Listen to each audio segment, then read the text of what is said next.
Welcome to part 2 of cutting up some firewood with the 62cc professional Timberpro. All but 4 of these, the very small logs that you see in this pile, and these are the big long sticks that I still have yet to cut, were hauled over with the Sears Suburban and the Jeep trailer. This was storm damaged trees from, I think you guys are seeing this almost a month later since since this was filmed. Well, at least when the trees fell down. So, just to recap a little bit, in case you guys didn't see the first video, I'll just briefly go over this. We had a whole bunch of really bad storms here in western Pennsylvania, and we had winds upwards of almost 80 miles an hour, and these are dead spruce trees, and they uprooted across a road. They totally blocked off a road by my house. This is just the back lane for a bunch of summer cottages and stuff. So these 2 trees and another top blew out of the one tree and then fell onto the road. So 2 trees uprooted across the road, and they had a whole bunch of, I think 4 or 5 guys out there opening up the road again. The one guy didn't even get to work. He said, "I can't get to work, there's trees and stuff down, so we're going to have to clear these trees off first."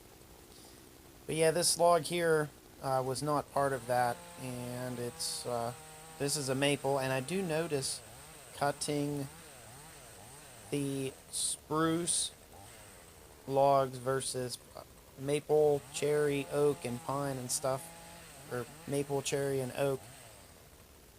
Pine trees and spruce and stuff, they're much softer wood, and even since the spruce trees have been dead, they're even lighter. It all depends. But yeah, I'm just kind of cutting these logs up. Now, I know I am not doing this entirely as safe as I could. I could be wearing chaps and a helmet with a face shield and earmuffs and everything, but I really didn't have that much to cut, and I just didn't really want to be bothered with suiting up all that stuff. I understand being safe and doing stuff like that, and practicing good safety and whatnot, but I'm not cutting that many logs, and this is just kind of how I do stuff.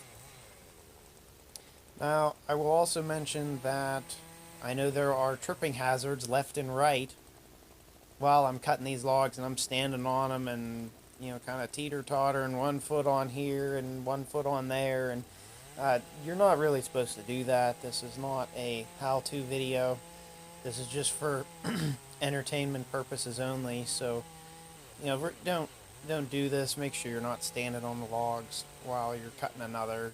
Stand on solid ground and just eliminate tripping hazards and stuff. I think even while I was doing this, I kind of fumbled around a few times. My foot caught a log or something, so it's not a good habit to get into. I was just trying to get done, and I didn't really have a whole lot of time. Now that I am working, I have a 40-hour full-time job, and next week I start it'll be 45 hours a week, so my days of being on YouTube and making YouTube videos are, I don't want to say they're not over. I just have less time to do this kind of stuff, and I don't mind making the YouTube videos and whatnot. It just takes time, and I now go to bed at like 8 o'clock at night, and I wake up at 5 o'clock every day. So that just kind of just leaves really the weekends for a nice solid block of time, and then plus uploading the videos and stuff on YouTube while they are quick, they have like one of the best upload speeds for a platform like YouTube itself. It just takes time, and in the mornings I don't have time to do that kind of stuff. I mean, I guess if I got up even earlier, maybe at 3 or something in the morning, and finished the video and then was able to publish it, I mean, I could do that too. But anyways, I'm hopefully sometime in the future I will be purchasing a sawmill. I've kind of went back and forth. Generally speaking, the Harbor Freight sawmill, as a lot of you know that watch my channel, I really love Harbor Freight. I've spent thousands and thousands of dollars in that store over the years, from tools, tool cart. I have a trailer from them, motors.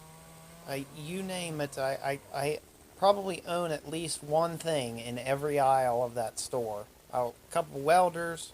The list goes on and on. But anyways, they have a sawmill, and you can cut up to a 20-inch log. And I suspect you could cut a little bit more than a 20-inch log, just because if you can fit it through the uprights of the sawmill head itself, then you can probably, it might be able to mill a 22 or a 24-inch log, and 22 or 24 inches is pretty darn big. I cannot move an oak log 2 feet thick. Well, I could probably move it. I could find a way, but I can't really pick up something like that. So, a mill that can mill a 20-inch log is pretty sufficient, I think, for the majority of the trees on this property that are here. It seems to me that once the trees get to be roughly 2 feet thick, they generally, I don't want to say they'll die, but they just don't seem to be real healthy tree after that, and then not that much later they do die. I mean, some trees and stuff are different and whatnot. Every case is different, but generally speaking, the majority of the good trees around here are 2 feet or less. And whenever they get to be real big, they'll either be hollow or rotten in the middle, or they'll be dry rotted. So then, pretty much the varying portion of the middle of the tree isn't good anymore. So I don't know. I'm kind of leaning towards the Harbor Freight sawmill. I've thought about getting the Woodland Mills, or what is it? Is it Frontier? I would really like to spend around $2,000, because that's a lot of money, to be honest with you. And it'd be nice to have a sawmill. Chainsaw milling it's not bad. It's kind of slow, and you use the bar oil to lubricate the bar and chain, and with a bandsaw mill you use water or diesel fuel, or water with some sort of cleaner and some chemical in it that won't let it freeze, like alcohol or something. So, I don't know, I'm kind of, like I said, I'm just kind of leaning towards the Harbor Freight sawmill. Now, see, here's a perfect example of what I was just talking about. See how the big logs are hollow? It's just, I don't know, that's just my opinion, I guess, but yeah, hopefully in the future I'll buy a sawmill here sometime. Maybe within the next year. I don't really know. I will have to figure out a way to get it off the truck, I guess. I guess they have a liftgate service. I'm really not sure. I've never bought a sawmill or anything that big from Harbor Freight, so I don't really know. And I generally I don't have any plans on milling logs bigger than, say 2 feet or 22 inches. I mean, the day will probably come, but, for what the sawmill costs, I could probably buy a Hutzel chainsaw, and, a big 660 or their 090, the 090, and an Alaskan mill, a 2-post mill. We're talking a 4-foot bar, a big, massive chainsaw, and I can slab those pieces off and then load them up into the trailers and stuff so that I am able to put them on the bandsaw mill and mill them the rest of the way. So it'd be some work, and I don't know, it'd be something else to think about. And see, with doing it that way, there's not as much that I am cutting with the chainsaw and whatnot. I'm doing just kind of slabbing off some big monster slabs, maybe 6, 8, 10, 12 inches thick, just enough that I can move them around with the crane or the tractor and load them up onto the trailer and then take them over to the bandsaw mill. So I don't know, I'm just I guess thinking out loud in this video. So this was an ash log that fell. Oh boy, this fell last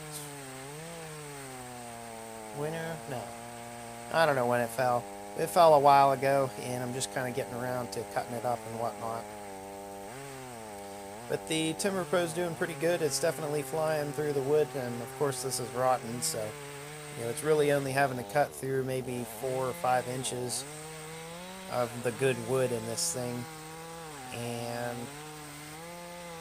I know I probably shouldn't put my foot up there, if this saw were to kick back or something, but this log wants to kind of teeter-totter, so what else am I supposed to do with it? Block it with another piece of wood, I guess. But I'll tell you, this saw looks pretty cool, cutting through this big log, and I enjoy getting out doing this kind of stuff. I don't do this for my regular job. It's just it's a nice change. I enjoy getting out and doing this kind of stuff. Now, when it becomes super hot out and 90-some degrees and really hot and miserable, yeah, you won't catch me out here doing these things. It's just too hot, too miserable, and it's not enjoyable. But being that it is, I don't know, 40, 50 degrees, maybe even 30 something, this is enjoyable to me, and I like doing it. And plus, we're going to be cutting grass here pretty soon, so I'd kind of like to get these logs all cleaned up and out of the yard at the bare minimum and stacked up in the firewood totes. I have 3 total. I have 1 totally filled. I have another one that is probably half full, and then 1 is totally empty. So all of these logs and stuff will go into those totes that are empty, and they'll keep them nice and they'll dry actually. So now I'm just finishing up these cuts here, and this saw isn't cutting the straightest because I hit a screw in one of the, it's like on a deck while I was cutting up these logs, so that's not the fault of the saw itself, it's what I hit, and I have a couple kickbacks there. Did you see that? So that's why, another reason why you don't cut with the end of the bar. You'll always kind of cut back towards the motor, so. But yeah, now they're split, and, well, not really split, they're cut. You guys will see, look how rotten these logs are. Oh my gosh, or this log is. Look at that. All rot. And just like an outside, I don't know, 3-4 inches is good wood. So this will be interesting, splitting this. Maybe I'll get that on video for you guys. I have to get these videos kind of published and kind of keep going with them, because then it'll fill up the space on my cell phone. So, and here, just for the thumbnail, I thought we'd have some fun and just bury the saw right into the log. And you guys will get to see this as the thumbnail for this video.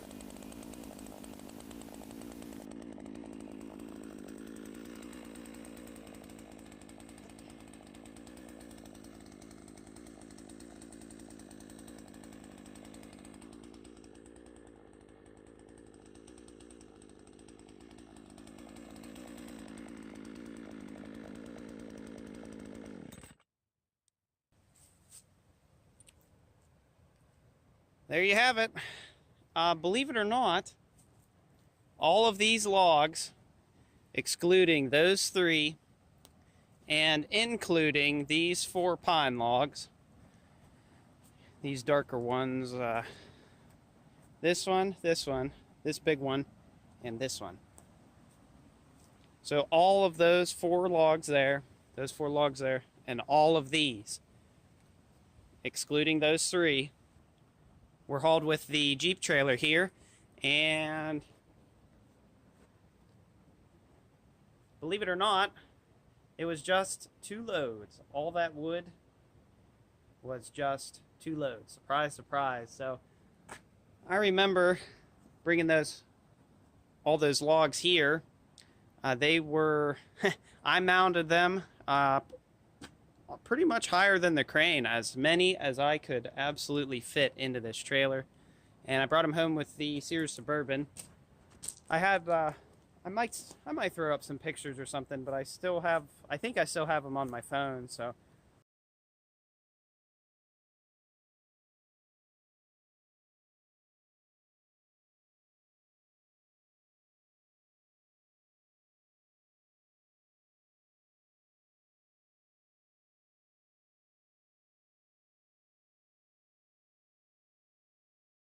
Thought you guys might like to see that. Again, the Chinese chainsaw, I broke the gas cap on it, and it's broken once before, so I have, I think 2 of them coming. I'm not entirely sure, but I have some gas caps coming for that saw, so hopefully we will be able to fix that saw, or else I'll have to figure out something else. So. But there you go. Thought you guys might like to enjoy cutting some wood with I was planning on using the Chinese chainsaw, but since I couldn't with that gas all leaking everywhere, I drained all the gas out of it and put it away. And fortunately, like I said, those of you that have seen my channel before, you guys will know I have just a few spare chainsaws. So. Well, there you go. Hope everyone enjoyed this video, and if you would, drop me a comment down below, give me a like, and if you like what I post and stuff, consider subscribing, and if you want to be notified when I post a new video, you can click the little bell button. So hope everyone enjoyed the video. Thanks for watching. Don't forget to like, comment, and subscribe for more, and we will see you all in the next one.